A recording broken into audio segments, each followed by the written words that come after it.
الحمد لله رب العالمين أشهد أن لا إله إلا الله وحده لا شريك له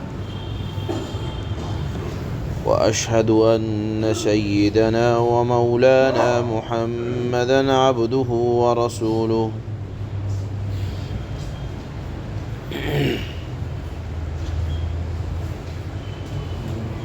أما بعد فأعوذ بالله من الشيطان الرجيم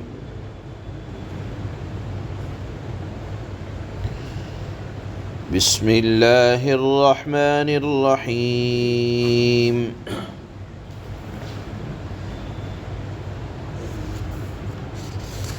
ألم يجدك يتيما فآوى ووجدك ضالا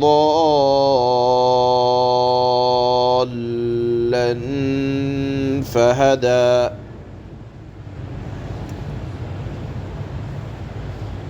ووجدك عائلا فأغنى فأما اليتيم فلا تقهر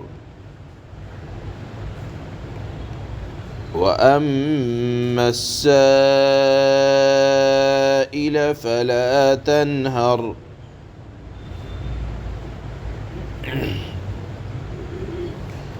وأما بنعمة ربك فحدث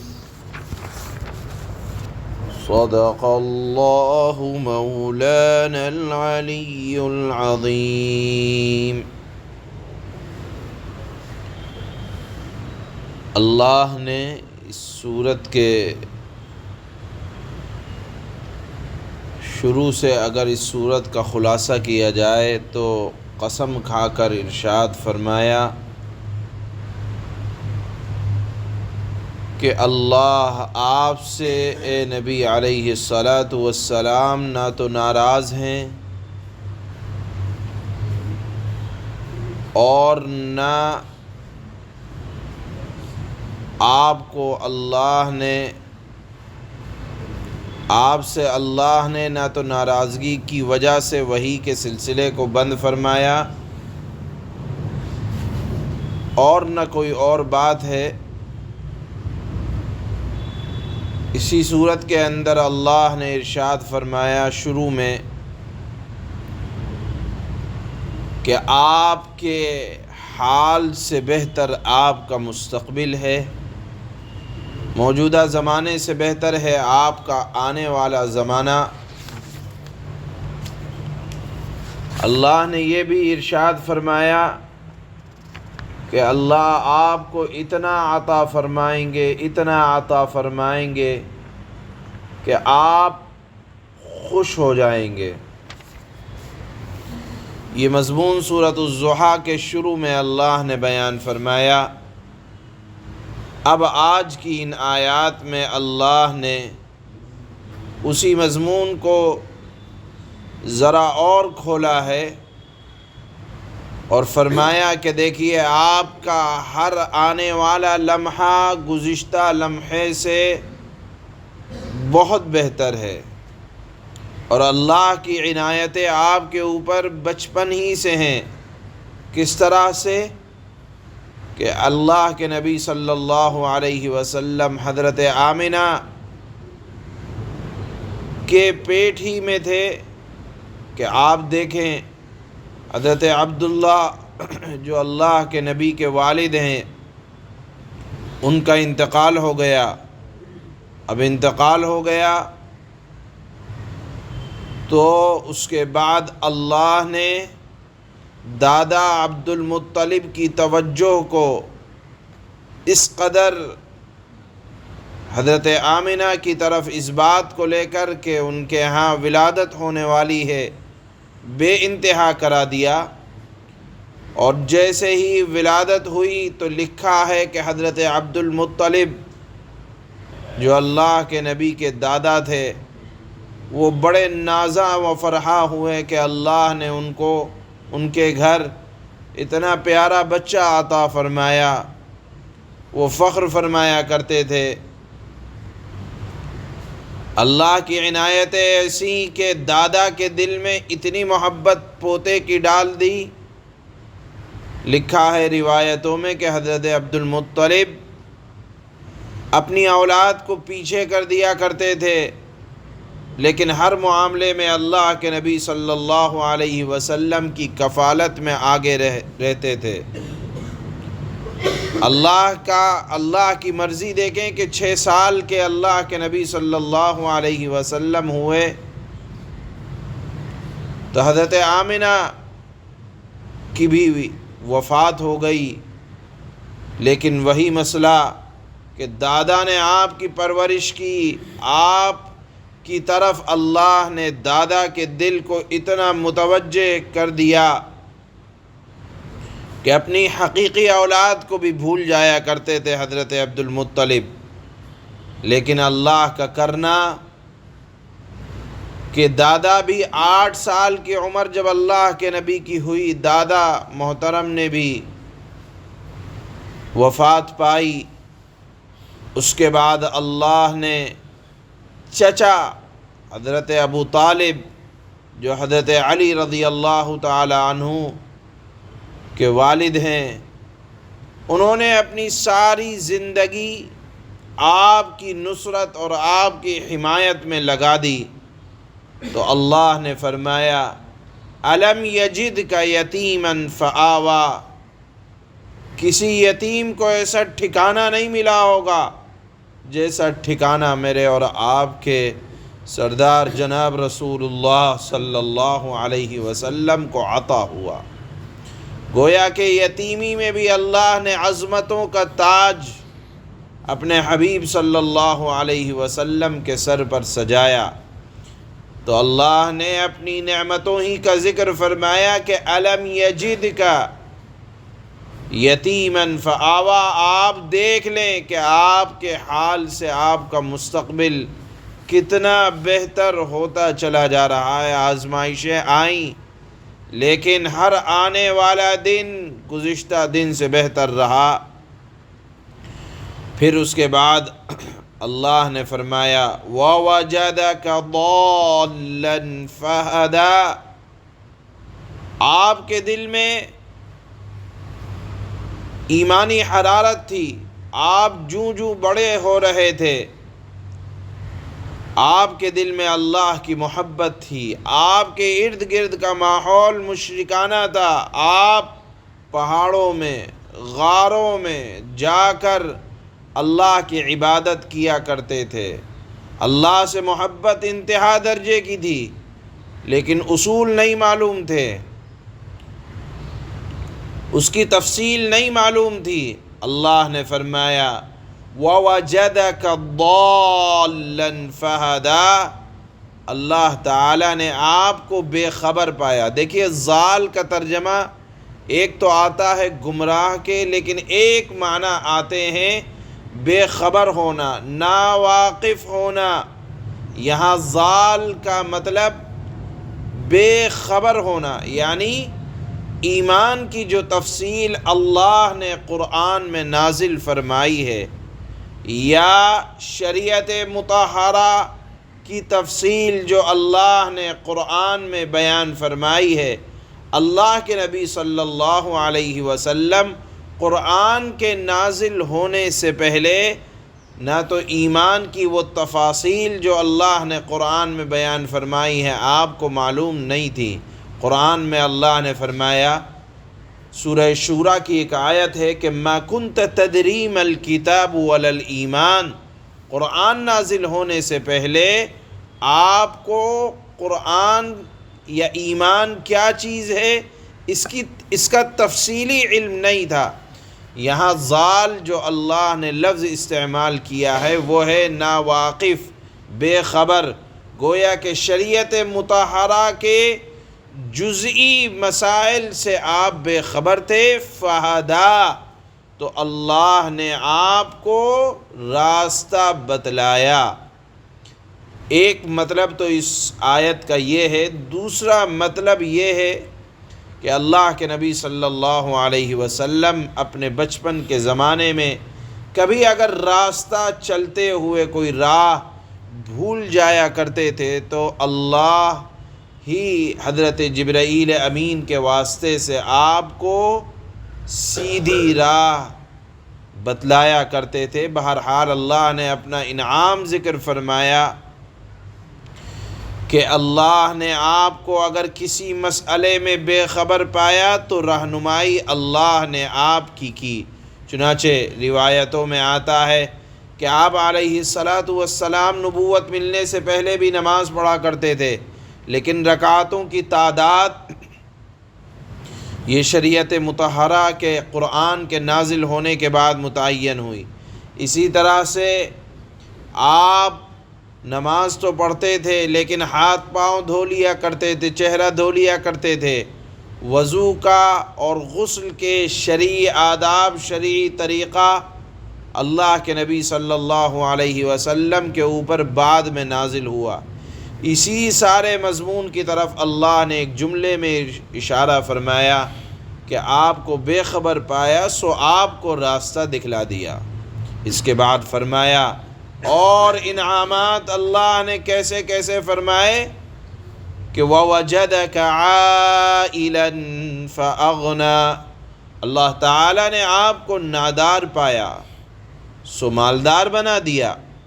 یتیم ہوتا ہی نادار ہے، لیکن جیسے جیسے آپ بڑے ہوئے تو ایسے نہیں کہ خالی آپ نبی تھے، پیغمبر تھے، آپ بہترین تاجر تھے، آپ کو اللہ نے اتنا عطا فرمایا کہ آپ مالدار ہو گئے، جس کی تفصیلی علم یہ ہے کہ آپ نے حضرت خدیجۃ الکبریٰ رضی اللہ تعالی عنہا کا سامان لے کر شام کا سفر کیا اور اس سامان کو لے جا کر شام میں بیچا، شام کا سامان لا کر مکہ مکرمہ میں فروخت کیا۔ ایسی بہترین تجارت فرمائی، اللہ نے اس میں برکت عطا فرمائی تو آپ کو بے نیاز کر دیا۔ اور ادھر حضرت خدیجۃ الکبریٰ آپ کی دیانت، آپ کی امانت داری، آپ کی سمجھداری کی وجہ سے انہوں نے آپ کو پیغام نکاح دے دیا۔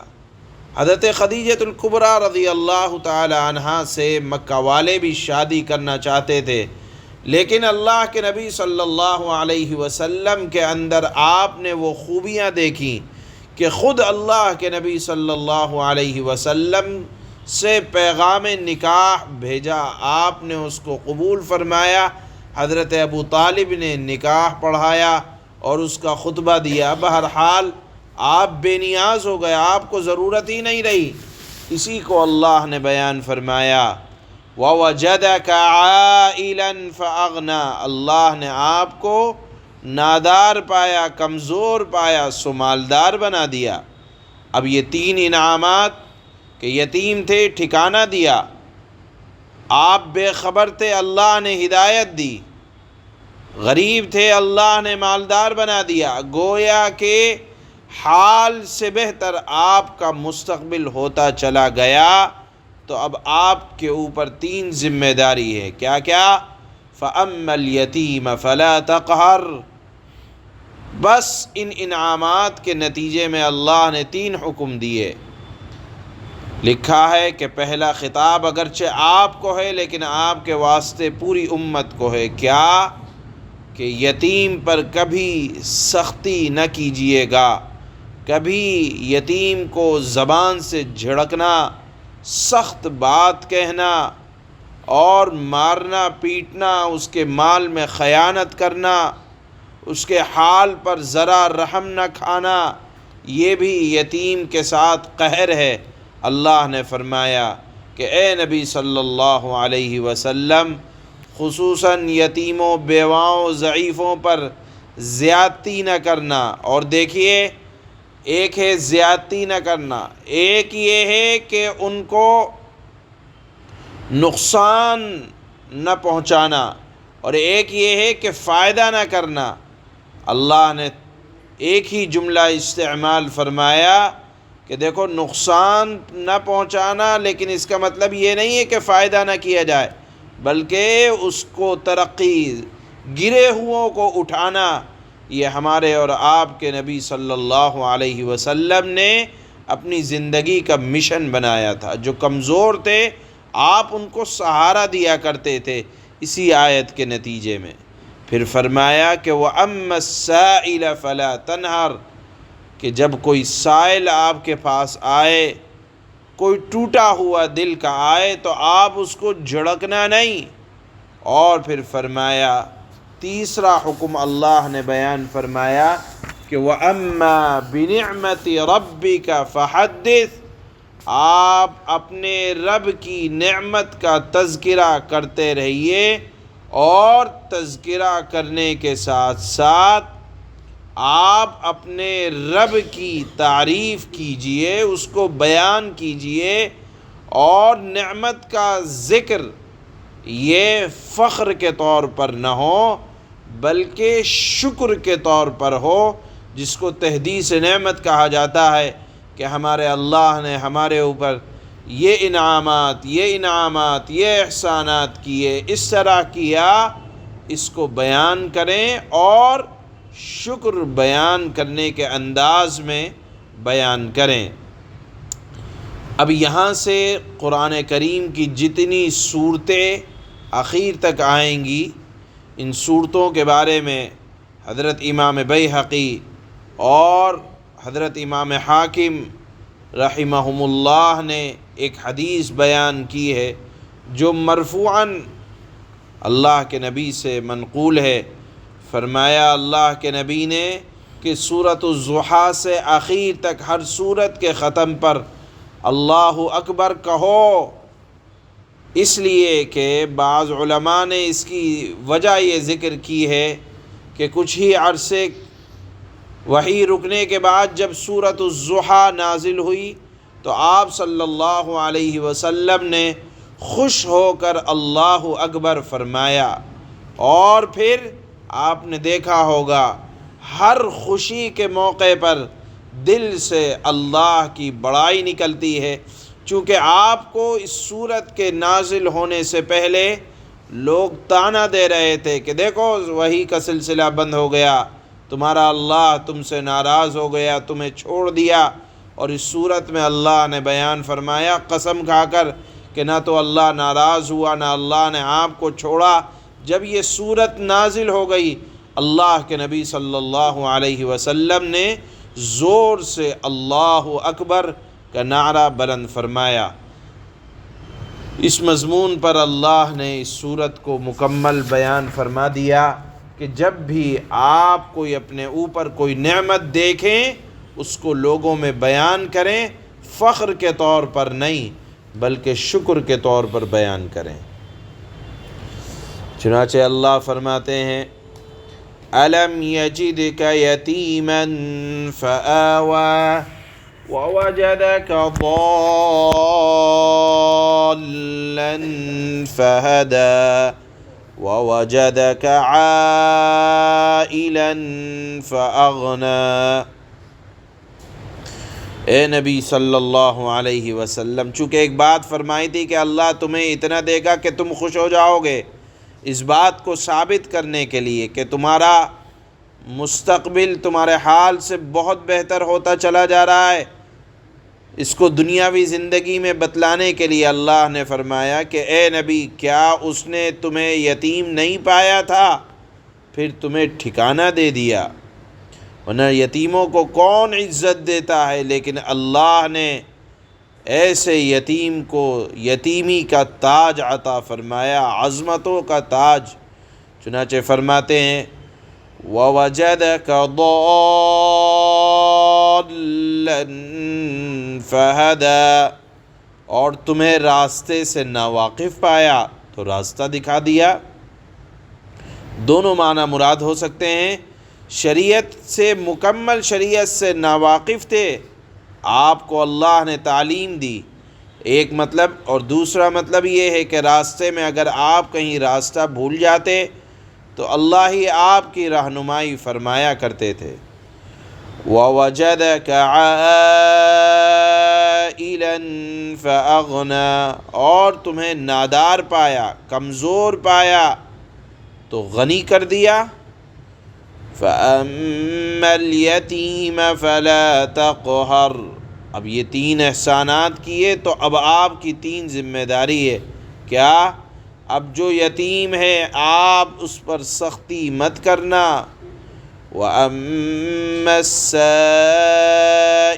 فَلَا تَنْهَرْ، اور جو سوال کرنے والا ہو اسے جھڑکنا نہیں۔ وَأَمَّا بِنِعْمَةِ رَبِّكَ فَحَدِّثْ، اور جو تمہارے پروردگار کی نعمت ہے اس نعمت کا تذکرہ کرتے رہنا۔ سبحان اللہ۔